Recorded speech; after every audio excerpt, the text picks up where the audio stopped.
नमस्कार। India to Bharat channel आपको करवाता है भारतीय तीर्थ स्थलों के दर्शन। इस समय हम खाटू श्याम सर्किट की यात्रा पर हैं। सबसे पहले हम मेहंदीपुर बालाजी गए थे, उसके बाद खाटू श्याम धाम की यात्रा की थी और आज खाटू श्याम से 100 किलोमीटर आगे सालासर बालाजी धाम हम पहुंच चुके हैं। आज के इस एपिसोड में हम आपको सालासर धाम का संपूर्ण इतिहास, यहाँ पर रहने की व्यवस्था, मंदिर के अंदर देखने वाले मुख्य मुख्य तीर्थ स्थल कौन से हैं और इस मंदिर की जो विशेषता है यहाँ पर प्रसाद चढ़ाने की, उसकी सारी विधि क्या है, वो सब बताएंगे। अभी हम मंदिर रोड पर खड़े हैं, तो चलिए अब सबसे पहले मंदिर दर्शन करने के लिए जाते हैं और उसके बाद आपको यहाँ का संपूर्ण इतिहास और बाकी की सारी चीज़ें बताते हैं। सालासर बालाजी धाम राजस्थान के चुरू जिले में जयपुर बीकानेर राजमार्ग पर स्थित है। सालासर धाम तक पहुँचने के 3 विकल्प। अगर तो आप अपनी कार से आ रहे हैं तो आपके पास 2 हाईवेज़ हैं। अगर आप पंजाब, दिल्ली, हरियाणा, चंडीगढ़ से आ रहे हैं, एक हाईवे से आप आते हैं तो भिवानी, झुंझुनू, लक्ष्मणगढ़ होते हुए आप सालासर धाम तक पहुंचेंगे और दूसरा जो हाईवे है हिसार चुरू से होते हुए आप सालासर धाम तक पहुंचेंगे। अगर आप बाई एयर आना चाहते हैं तो जो नज़दीकी हवाई अड्डा है वो है जयपुर का। जयपुर से सालासर की दूरी 170 किलोमीटर है।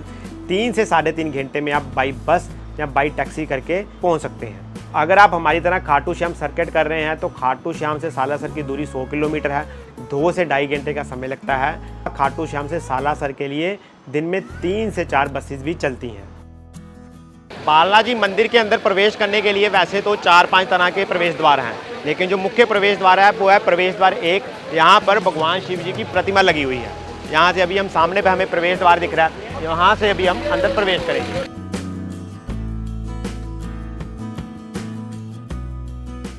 बजरंगबली जी का ये मंदिर बाकी हनुमान जी के मंदिरों से बिल्कुल भिन्न है। जो बजरंगबली जी की प्रतिमा से लेकर यहाँ पर निर्माण कला हुई है इस मंदिर की, और जो प्रसाद यहाँ पर चढ़ाया जाता है, हर प्रथा यहाँ पर अलग है। सालासर बालाजी में अब श्रद्धालु बड़ी तादाद में आते हैं, सो दर्शनों के लिए आपको कई कतारों से होते हुए मुख्य मंदिर तक पहुँचना होता है। लगभग आधे से पौने घंटे में आपको दर्शन हो जाते हैं। जैसे ही गर्भगृह के सामने आप पहुँचते हैं तो गर्भगृह के बिल्कुल ऊपर गोल्ड फ्रेम में आपको बालाजी की बहुत सारी प्रतिमाएं दिखेंगी और फिर आपको बजरंगबली जी के दाढ़ी मूंछ वाले अवतार बालाजी के दर्शन होंगे।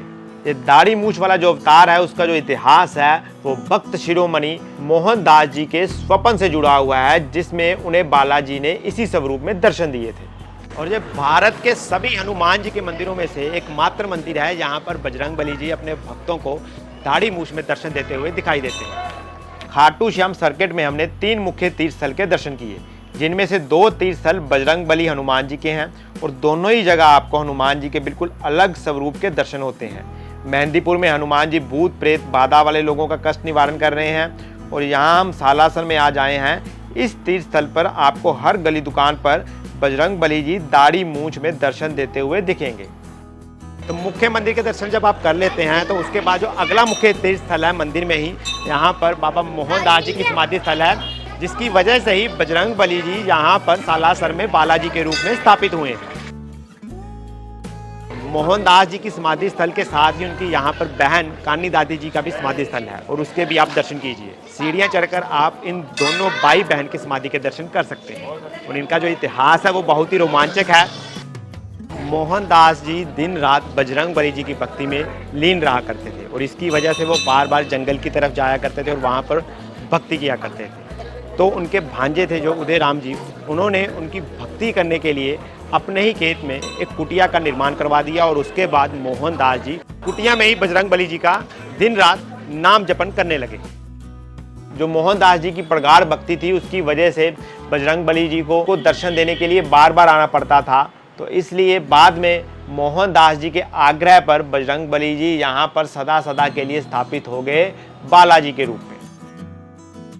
मोहनदास जी और कान की दादी जी का जो मंदिर है वहाँ पर पिछले 8 साल से निरंतर रामायण का पाठ चल रहा है और कान की दादी जी को सालासर बालाजी धाम में इसलिए मान्यता प्राप्त है क्योंकि कान की दादी जी ही मोहनदास जी को अपने साथ शादी के बाद यहाँ पर लाई थी।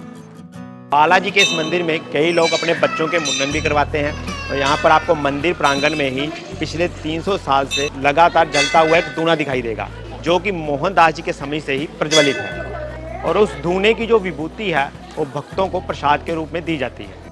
लोग दूर दूर से अपने घरों से गोबर के उपले लाकर इस धूने में प्रज्वलित करते हैं। और चौथा मुख्य स्थल इस मंदिर के अंदर है। धूने के बिल्कुल साथ ही आपको एक खेजड़ी का पेड़ दिखेगा जिस पर लोग नारियल बांध रहे होंगे। भक्त शिरोमणि मोहनदास जी के समय से ही मंदिर प्रांगण के इस पेड़ पर नारियल बांधकर मन्नत मांगने की प्रथा चली आ रही है। खेजड़ी पेड़ की एक खास विशेषता, सुबह शाम होने वाली आरती के समय यहाँ कई सौ पक्षी इकट्ठे हो जाते हैं और ऐसा लगता है जैसे साथ में ही आरती कर रहे होते हैं, तो इसलिए इस पेड़ की भी यहाँ पर मान्यता है। 5वां मुख्य स्थल है पेड़ के बिल्कुल सामने खुला हुआ हनुमान कक्ष। यहाँ बालाजी की शक्ति रूप प्रतिमा स्थापित है। इस हनुमान कक्ष में हर समय सुंदरकांड या हनुमान चालीसा का पाठ चलता रहता है। इस जगह पर शांति और ऊर्जा दोनों है। इस कक्ष में कुछ समय जरूर बिताएं।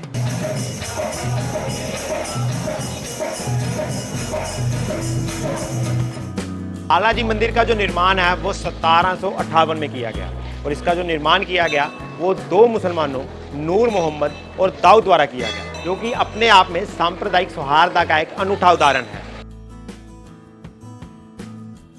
तो यहाँ सालासर बालाजी में जो मुख्य प्रसाद चढ़ाया जाता है उसको सवा मनी बोला जाता है और मुख्य प्रसाद यहाँ पर चूरमे का चढ़ाया जाता है। और उसका जो चूरमे के प्रसाद का जो इतिहास है वो उस समय से ही जुड़ा हुआ है जब मोहनदास जी को यहाँ पर बालाजी ने दर्शन दिए थे। कहते हैं कि इस गांव के ही किसान को जब बजरंगबली जी की प्रतिमा खेत से प्राप्त हुई तो उस समय उसकी पत्नी जब खाना लेकर आई थी तो उसने सबसे पहले यहाँ पर चूरमे का ही भोग लगाया था। तो उसके बाद से ही यहाँ पर यह प्रथा चली आ रही है। जिस किसी श्रद्धालु की भी यहाँ पर मन्नत पूरी होती है वो यहाँ पर सवा मनी का भोग भगवान बालाजी को चढ़ाकर जाता है। तो अभी हमने बालाजी के मुख्य मंदिर के दर्शन कर लिए हैं। इसके बाद जो अगला मुख्य तीर्थ स्थल है वो है अंजनी माता मंदिर। जो बालाजी का मंदिर है और अंजनी माता का मंदिर है उसके बीच में जो डिस्टेंस है, दूरी है, वो लगभग 1 किलोमीटर की है। आप चाहें तो पैदल भी जा सकते हैं और यहाँ तक पहुँचने के लिए ऑटो भी चलते हैं जो कि 15 से 20 रुपये प्रति व्यक्ति आपसे सवारी लेते हैं। तो अंजनी मंदिर के दर्शन करने में आपको लगभग 10 से 15 मिनट का समय लगता है। अंजनी बजरंगबली जी की माता जी थी। यहाँ पर आपको जो गर्भगृह में दर्शन होंगे, चांदी का ये गर्भगृह है और उसमें आपको माता अंजनी जी के दर्शन होंगे। अंजनी माता मंदिर के बिल्कुल साथ में ही राम जानकी मंदिर है, उसके दर्शन भी आप कर सकते हैं। तो यहाँ माता अंजनी मंदिर में एक खास तरह की प्रथा है कि जो भी महिला भक्त यहाँ पर माथा टेकने के लिए आती हैं उन्हें माता अंजनी के आशीर्वाद के रूप में यहाँ पर चुनरी प्रसाद के रूप में दी जाती है। तो अब बात करें सालासर बालाजी धाम में रुकने की व्यवस्था के बारे में। तो यहाँ पर जो मुख्यतः श्रद्धालु आते हैं वो पंजाब से, राजस्थान से, दिल्ली वाली साइड से आते हैं। तो यहाँ पर जो आपको धर्मशालाओं के नाम मिलेंगे वो भी पंजाबी रूप में मिलेंगे। यहाँ पर देखिए मेरे पीछे आप देख रहे हैं आदमपुर सेवा सदन है सालासर का, यहाँ पर संगरूर सेवा सदन है। और यहाँ पर जो कमरे का प्राइस है वो अगर नॉन एसी आप लेंगे तो आपको 600 के करीब पड़ेगा और अगर आप एसी रूम यहाँ पर लेते हैं वो 800 से 1000 रुपये के बीच में पड़ेगा। कमरे हमें मिले हैं वो 2 बंदों के लिए नहीं है, कम से कम 4 से 5 बंदे बहुत ही आराम से इन कमरों में आ सकते हैं। तो इस तरह से आपको यहाँ पर मंदिर के आसपास ही ढेरों धर्मशालाएं मिल जाएंगी। तो अभी हम आदमपुर सेवा सदन है, यहाँ से जो मंदिर की दूरी है वो लगभग 300 से 400 मीटर ही है। तो आप पैदल यात्रा करके भी यहाँ से जा सकते हैं। हमारी एक तरफ अंजना माई मंदिर है और दूसरी तरफ सालासर बालाजी धाम है। और इन सभी धर्मशालाओं में आपको पार्किंग की सुविधा भी मिलेगी, लेकिन शनिवार और रविवार को यहाँ पर बहुत भीड़ होती है। तो डिस्क्रिप्शन बॉक्स में कुछ एक धर्मशालाओं के यहाँ पर नंबर भी दिए गए हैं, आप ऑनलाइन बुकिंग करवा कर भी यहाँ पर आ सकते हैं।